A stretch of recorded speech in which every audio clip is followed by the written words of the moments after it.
de 18h30. Plus d'infos sur le printemps zen de Muret.over-blog.com.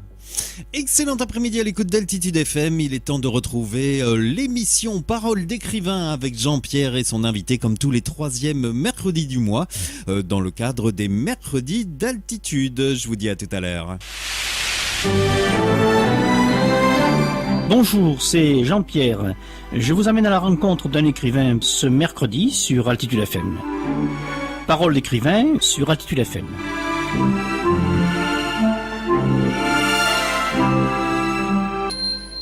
Bonjour Jean-Pierre. Bonjour, eh bien j'ai le plaisir de recevoir aujourd'hui Adrien Anderson pour son livre Le Cercle 7, paru aux éditions Prémédite. Je vous avais déjà reçu pour un précédent livre qui s'intitulait Démoniaque.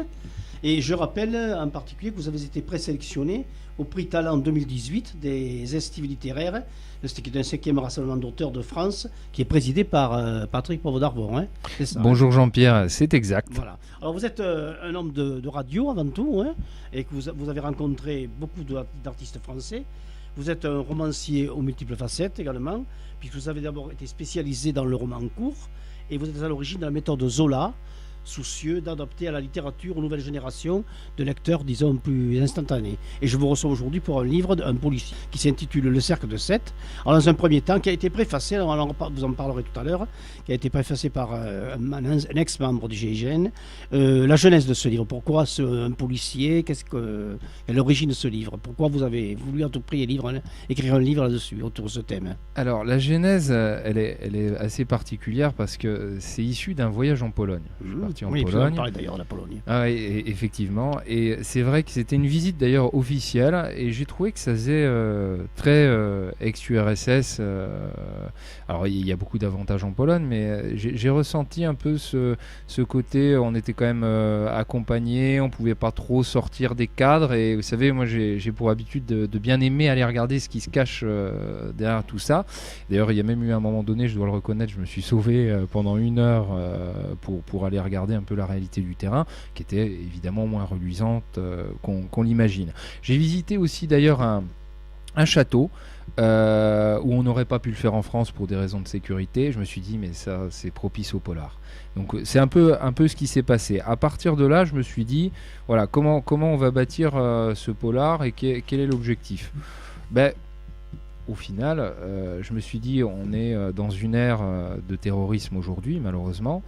Et avec ni plus ni moins une secte qui existe et qui intervient. Alors je me suis dit, pour dépassionner le débat, il faut retirer l'aspect religieux et il faut le transformer par une simple secte, enfin une simple, elle n'est pas si simple que ça comme on va l'évoquer tout à l'heure. Et l'idée c'est aussi de sensibiliser le lecteur à ce nouveau défi contemporain. Et alors vous avez demandé à un ex-négociateur du GIGN de préfacer ce livre, hein? Tout à fait, c'est quelqu'un que j'avais rencontré lors d'une émission de radio où j'avais travaillé sur l'affaire Mera. Et je lui ai dit, écoute, j'aimerais bien que tu préfaces ce livre parce que je voulais apporter une dimension professionnelle au livre, c'est-à-dire qu'on est dans une fiction, tout n'est pas réel dans la fiction, c'est l'objectif, mais il y a quand même des aspects réels à l'intérieur. Et lui, cet ex-négociateur expert intervenait dans l'unité de gestion des crises extrêmes. Donc c'est quelqu'un qui était amené à gérer des grosses prises d'otages, d'avions, etc. Donc c'était important d'avoir son analyse. Et lui a aimé ce livre. Vous l'avez fait lire, bien sûr. Bien sûr, je pense qu'il l'a aimé puisqu'il a accepté de préfacer. J'ai pas mis le couteau sous la gorge. Et ce que j'aime beaucoup dans cette préface, c'est qu'il fait véritablement une analyse psychologique. Il explique un petit peu les liens. On a vraiment le côté professionnel qui ressort. Et c'est ce que je recherchais. Alors, ce livre tourne autour de 2 personnages principaux, qui s'appelle Jim, le principal Jim Spencer, Jim, Spencer, et Julian également. Julian Ce sont les 2 principaux personnages. Si vous pouvez nous présenter brièvement, qu'est-ce qu'ils font, qu'est-ce qu'ils sont, quel est leur rôle. Jim Spencer, il a déjà une particularité, parce que souvent, quand on regarde Derrick ou autre, on se rend compte que l'inspecteur est souvent vieillissant. Et je me suis dit, on va trancher dans le vif, et puis on va revenir un petit peu plus à la réalité du terrain. Et donc, du coup, avec un inspecteur inspecteur qui va être jeune, enfin un lieutenant de police d'ailleurs, aujourd'hui on dit plus trop inspecteur, un lieutenant de police qui va se retrouver finalement pour la première fois de sa vie confronté à des meurtres, et des meurtres en série qui plus est. Donc l'idée c'était vraiment de combattre un peu ces clichés de l'inspecteur vieillissant qui a toujours l'expérience. Malheureusement dans la réalité c'est pas toujours le cas. Style Colombo. Oui, et on voit d'ailleurs dans la réalité que c'est pas toujours le cas. Alors il fait des erreurs. Si vous prenez l'affaire Grégory, on a vu que le juge d'instruction de l'époque, a fait des erreurs. C'était l'un de ses premiers postes. Donc, alors, au niveau de l'action, à quel problème est-il confronté ? Puisque là, c'est vraiment une espèce de rituel qui se produit et une énigme qui surgit tout à coup et qu'il lui faut résoudre tout à fait. rapidement Alors, parce que ça devient de plus en plus grave. Au départ, il pensait que c'était de simples meurtres, il ne voyait pas de liaison. Et puis, progressivement, il a eu l'idée d'aller chercher un petit peu dans le passé, de faire un peu d'archéologie criminelle. Et il s'est rendu compte qu'il y avait déjà eu une série, il y a 18 ans, une série de meurtres en série. Enfin, oui, c'est le cas de le dire.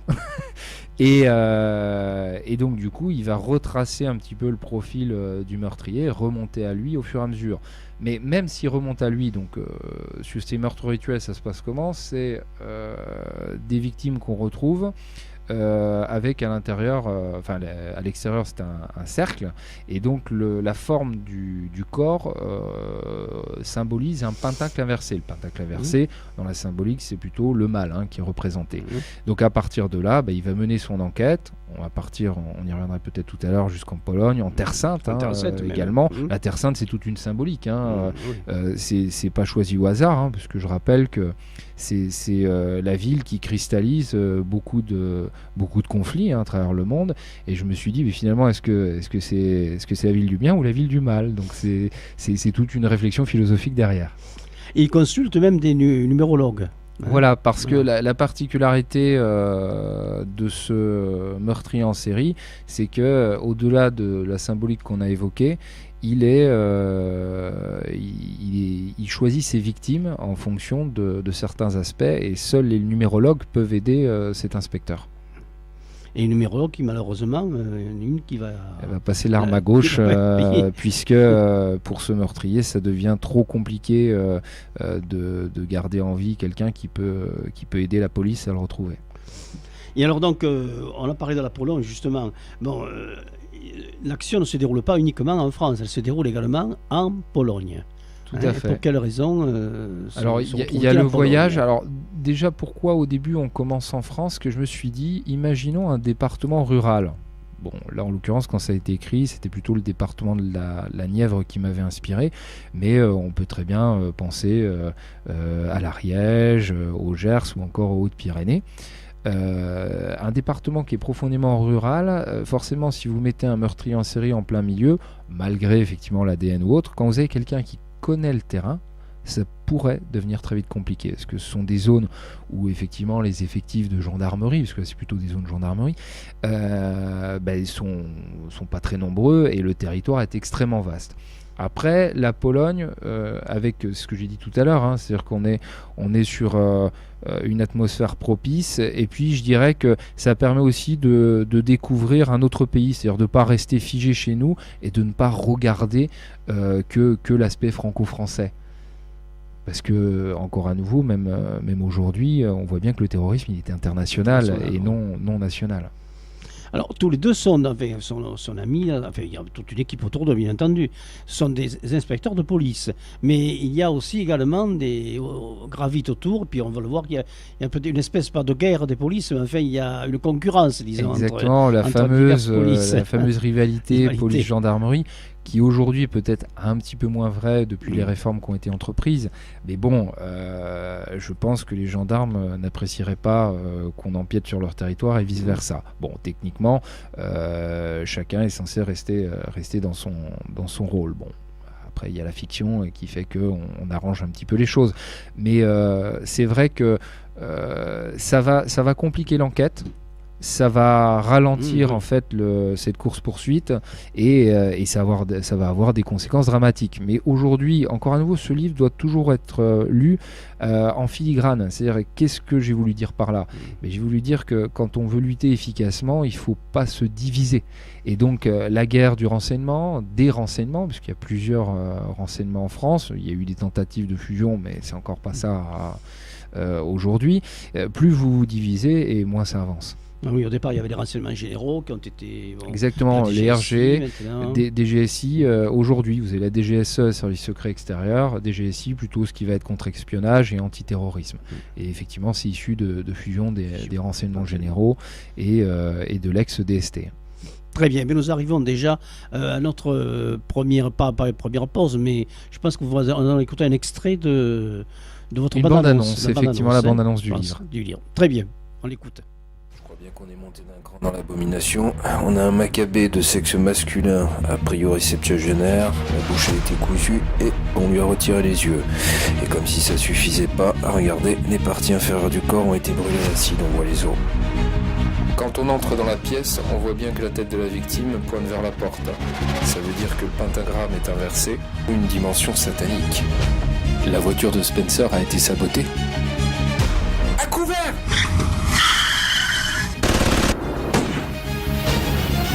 Établissez une fiche rouge à l'intention d'Interpol. Le suspect s'appelle Bernard Rocan.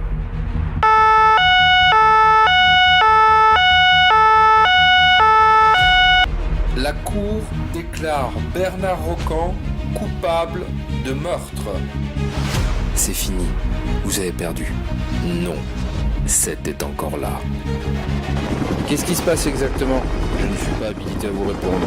Est-ce que je peux au moins savoir où vous me conduisez? À notre quartier général, à Levallois-Perret. Putain, il nous a encore échappé! Vous avez déplacé le corps? Non, on n'a rien touché, conformément à vos instructions. Mais il faut faire assez vite car le niveau d'eau risque de monter à tout moment. Il n'a pas l'intention d'en rester là. Évacuez immédiatement! Sortez de là!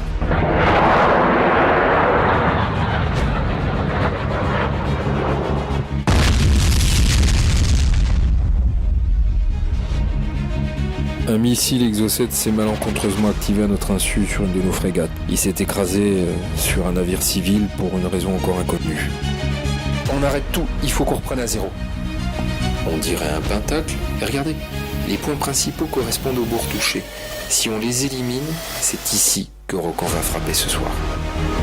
Ça veut dire que Tristan Vogtman n'a pas diffusé les dernières volontés de Rocan, mais ses premières. Go, go, go, go, go!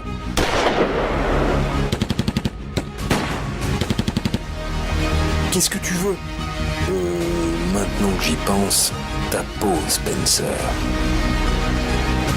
D'après les premiers éléments qui nous remontent de nos correspondants, il semblerait que l'inspecteur Spencer ait perdu la vie ce soir au cours de l'opération. Et maintenant...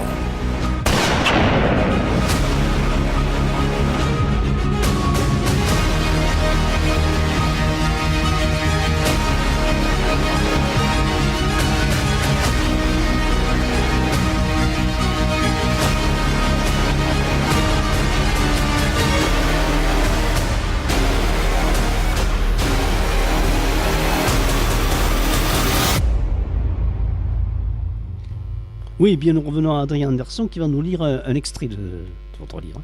Julien aperçut 2 camionnettes bleues de la gendarmerie perdues dans la brume. Il se gara un peu avant un pont.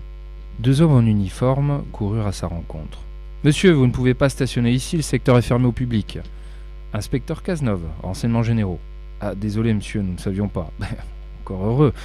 Vous avez déplacé le corps ?»« Non, nous n'avons rien touché conformément à vos instructions. » Mais faut faire assez vite car le niveau d'eau risque de monter à tout moment. Et pourquoi ça? Le lac de Crescent alimente un barrage hydroélectrique et de ce fait le niveau d'eau est instable. Nous avons prévenu la compagnie d'électricité des nécessités de l'enquête, mais elle nous a seulement accordé quelques heures de répit et sans aucun engagement ferme. Et où est le cadavre? Suivez-moi.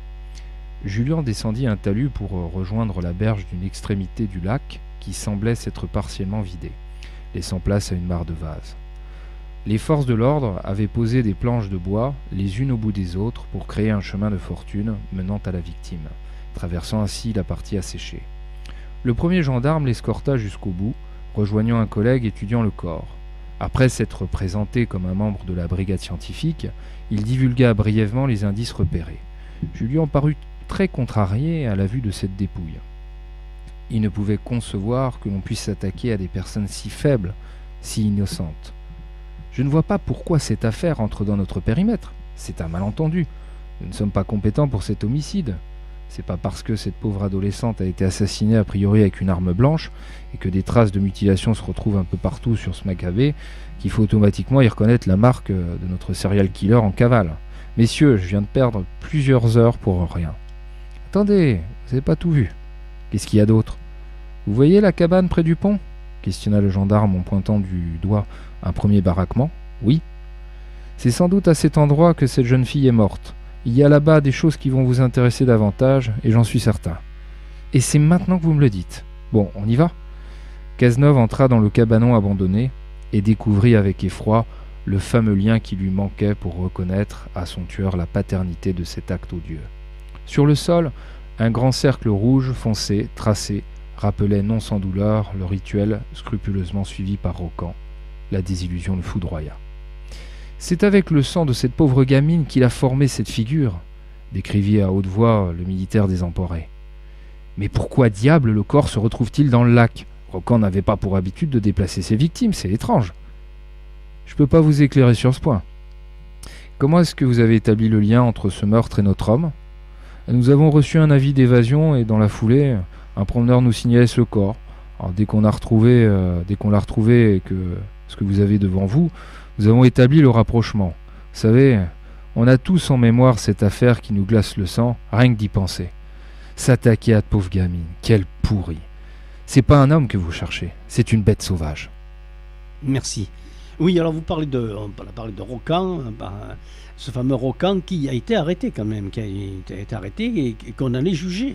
Et le procès commençait à aller se dérouler. Tout à fait, il a été jugé, arrêté et malheureusement il s'est échappé. Voilà. Parce que cette secte est bien plus qu'une secte, c'est qu'elle a tout un réseau national, un réseau international, avec des personnes même politiques qui sont impliquées.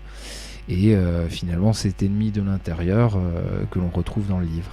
Rocan est un peu le bras armé finalement de cette secte.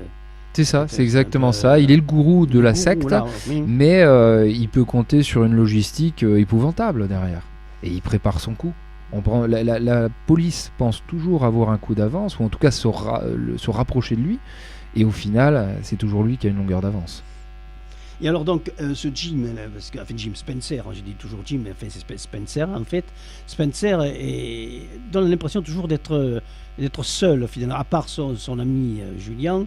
Il a l'impression qu'il se débrouille tout seul, qu'il est un peu laissé de côté, qu'il n'est pas que tous ses collègues ou ses concurrents sont un peu en désaccord avec sa vision de cette affaire. Alors Jean-Pierre, ça me fait très plaisir ce que vous me dites parce que c'est exactement ce que j'ai voulu faire ressentir. Voilà.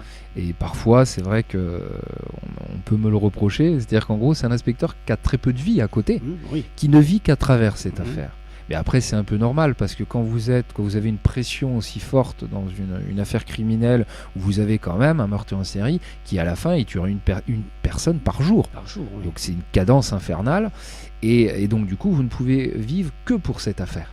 Vous n'avez pas de vie à côté. Et puis, je dirais que quand on est un jeune inspecteur, on est peut-être un peu carriériste. Et quand on est carriériste, eh bien, on privilégie sa carrière professionnelle au détriment de sa vie privée. Et c'est exactement le cas de Jim Spencer. Vous introduisez aussi quand même une note quand même plus romantique dans ce drame, parce que c'est dans le drame, puisqu'il y a deux personnages féminins, enfin l'un qui représente plutôt le mal et l'autre le bien, l'un du s'intitule, s'appelle Marion et l'autre Katia, une qui est en France et l'autre qui se trouve en Pologne. Exactement, et finalement on a de la tromperie, c'est-à-dire encore à nouveau ce jeune inspecteur est peut-être un peu fleur bleue de ce côté-là, et parce qu'il n'a pas trop le temps effectivement de s'occuper, de soigner cette vie privée, et donc du coup il va tomber amoureux d'une collègue, et cette collègue finalement elle n'est pas si bien que ça, et je dirais même qu'elle est à la botte de Bernard Rocan, et il va avoir beaucoup de mal à se relever de cette trahison, hein, et d'ailleurs ça va amputer sa relation avec l'autre personnage qui suit, qui est Katia. Et Katia, qui rencontre en Pologne. Exactement. C'est ça, hein. Et alors, ce titre, le cercle de 7, vous est venu comme ça, rapidement ou comment avez-vous trouvé Alors, ce titre déjà, Seth, parce que ce sont les C'est- adorateurs voilà, de c'est- Seth, voilà. le nom de la secte, et Seth, c'est le dieu égyptien et le Égyptien, dieu du ouais. mal. Et donc, vu que Bernard Rocan entoure ses victimes de ce cercle pour former ce pentacle inversé, forcément, le titre était déjà presque tout trouvé.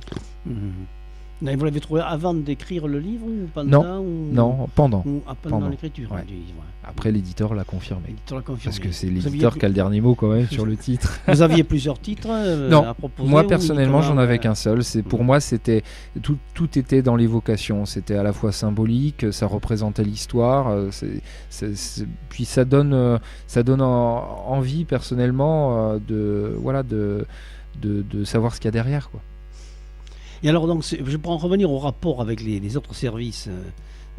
Comment ça se passe quand même? Parce qu'à un moment, Jim disparaît, puis les autres services, après tout, ça l'accommode finalement. Oui, enfin, on va même dire qu'il y en a certains qui essaient de récupérer l'affaire à leur sauce, et puis on voilà. découvre qu'en réalité c'est bien orchestré.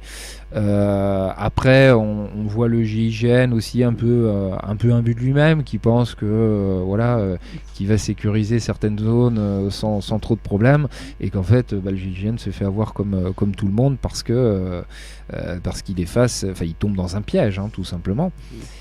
Donc il y a toujours en filigrane ce qu'on disait tout à l'heure, cette guerre un peu des services qui va desservir l'intérêt général. Alors, je voulais vous parler aussi de votre méthode d'écriture. Comment vous écrivez? Quelle est votre manière d'écrire? Est-ce que vous avez un rituel d'écriture? Est-ce que vous écrivez chronologiquement? Comment ça se passe? Parce que là, il y a un peu de fiction et un peu de réalité aussi. Il y a un peu de fiction et de la réalité. C'est également, donc exactement ça.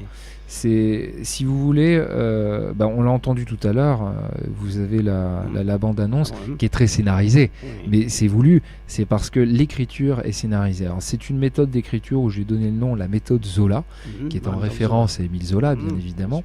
Émile Zola, il avait écrit dans une préface de la fin du 19e siècle qu'un auteur devait toujours s'exprimer de manière simple, fluide, universelle et journalistique, c'est-à-dire limiter la description.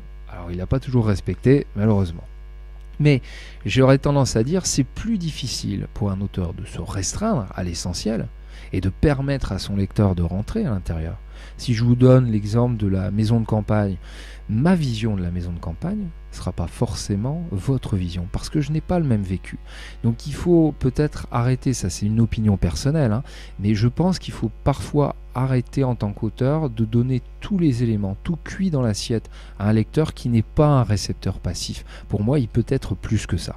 Et j'en ai la preuve. Quand vous allez voir l'adaptation d'un livre au cinéma, vous êtes souvent déçu, parce que le cinéma vous impose des images qui n'étaient pas forcément les vôtres. Donc ça, c'est un point très important. Après, je dirais que le monde évolue. On voit les jeunes aujourd'hui, il y a la télévision, il y a les jeux vidéo, et si on veut reconquérir ces jeunes, il faut qu'on fasse un effort particulier, donc d'adapter aussi notre méthode d'écriture. C'est pas une faiblesse, mais je pense que c'est une responsabilité. Et pour terminer là-dessus, je voudrais quand même ajouter un point, c'est que souvent les gros lecteurs sont avides de description. Mais quand on regarde l'histoire de la littérature, la description, c'est un peu une manœuvre presque frauduleuse, parce que l'objectif des auteurs comme Victor Hugo, d'ailleurs même les grands lecteurs ne me feront pas croire qu'ils ont lu toutes les descriptions de Victor Hugo dans Les Misérables, parce que je n'y croirais pas. Et leur objectif à l'époque, c'est parce qu'ils étaient payés à la page ou à la ligne en fonction des auteurs. Donc plus vous faisiez de pages, exactement. Mais la description, elle n'est pas naturelle. Vous n'allez pas dresser le profil psychologique de votre voisin tous les 4 matins. Donc revenons un peu parfois à la réalité. Et alors, est-ce que vous avez des retours de critiques littéraires ou de lecteurs Il y a des retours de lecteurs, il y a des retours de critiques, je dirais semi-professionnelles, hein, ce qu'on appelle les booktubers, etc. qui sont plutôt, pour la plupart, le retour est très bon. C'est vrai que le seul petit bémol, c'est celui, de ce manque de description, cette volonté d'en savoir plus sur Jim Spencer, mais encore à nouveau, tout s'explique. Mais il faut rechercher un peu, il faut se poser la question. Moi, je trouve que c'est d'autant plus intéressant qu'un lecteur se pose la question de savoir pourquoi l'auteur en est arrivé là, parce que c'est tout sauf un hasard. Comme je l'ai dit, la limitation de description, le choix de tel personnage à tel endroit, d'une guerre des polices, tout est voulu, et donc il faut réfléchir un peu. Alors, par rapport au précédent livre démoniaque, c'est tout à fait différent. On garde que l'aspect un peu, quelque peu ésotérique, mais l'aspect ésotérique, il était fait pour compenser encore à nouveau, pour dépassionner les débats sur le terrorisme. Ne pas parler de religion, mais vous êtes bien obligé de le substituer. Et donc du coup de choisir la secte. La secte s'était adaptée parce que finalement Daesh c'est ni plus ni moins qu'une secte, donc avec les mêmes fonctionnements et les habitudes des sectes. Et alors vous avez pour faire la promotion de ce livre, je pense que vous avez des points de chute un peu dans la région, des librairies, Oui, alors à Toulouse c'est la librairie Priva qui est le point de chute principal. Après, je travaille avec les librairies indépendantes. Je travaille également, j'ai pas de scrupule à travailler avec les espaces culturels Leclerc, Cultura. Je travaille avec tout le monde tout simplement. Et d'ailleurs, je serai samedi à Cultura Montauban toute la journée pour dédicacer dans le cadre de leur opération Polar. Après, je serai aussi aux estives littéraires de Luchon. Au salon de Vichy, Figeac. On va pas faire toute la tournée. Et puis aussi des dédicaces dans des médiathèques, des endroits un peu plus intimes qui permettent d'échanger aussi avec les personnes, parce que il n'y a pas que la vente dans la littérature. Je pense que c'est important justement de pouvoir échanger. Et votre prochain livre est déjà entamé ou terminé ou en cours? Alors bien entamé. Oui. Alors c'est un livre où je prends beaucoup de temps à l'écrire, parce que je veux vraiment pas le bâcler, et c'est une fiction entre francs-maçons et templiers, fiction contemporaine, c'est-à-dire que les héros sont à notre époque, se trouvent à notre époque, et je pars du postulat que finalement la fin de l'ordre du Temple n'aurait été qu'une mascarade destinée un peu à habiller les choses, et que l'ordre du Temple n'aurait pas totalement disparu. Donc l'idée c'est de revenir aussi, alors là c'est la fiction bien sûr, l'idée c'est de revenir aussi à l'affaire Jean-Paul I, donc là ça redevient de la réalité, puisque Jean-Paul I est un pape qui n'a duré que quelques jours, très peu connu d'ailleurs, soupçon d'assassinat à l'époque. Je vais revenir sur le trésor templier, parce que j'ai aussi, comme beaucoup de monde, ma théorie, mais la particularité c'est que j'ai tendance à dire que je défie les historiens de me dire que j'ai tort. J'ai pas raison, à mon sens. Mais je pense que c'est difficile historiquement de prouver que ça ne puisse pas être possible. C'est-à-dire que c'est une hypothèse qui me semble crédible. Donc on verra. Et puis beaucoup de réflexions sur la société, ça va changer. Là, je vais aider un peu plus le lecteur. Très bien. Eh bien, écoutez, nous arrivons au terme malheureusement de notre émission. Alors, je rappelle le titre bien sûr de votre livre, Le Cercle de Seth, Adrien Anderson, publié donc chez Prémédite. Et je vous souhaite beaucoup de succès, bien sûr. Et puis j'espère vous recevoir à l'occasion de la parution de votre prochain livre. Avec grand plaisir, merci d'avoir répondu Jean-Pierre. à notre invitation. Merci. Merci, à très bientôt. Au revoir. Merci Jean-Pierre à nouveau pour cette émission. Allez, je vous rappelle, on va enchaîner dans quelques instants avec le titre, avec l'émission Fred's Country. Ce sera donc à 17h05. N'oubliez pas également que vous retrouverez les affreux Jojo à 17h20. Dans quelques instants, le Flash Info, il est présenté par Marc Salbert. À tout de suite.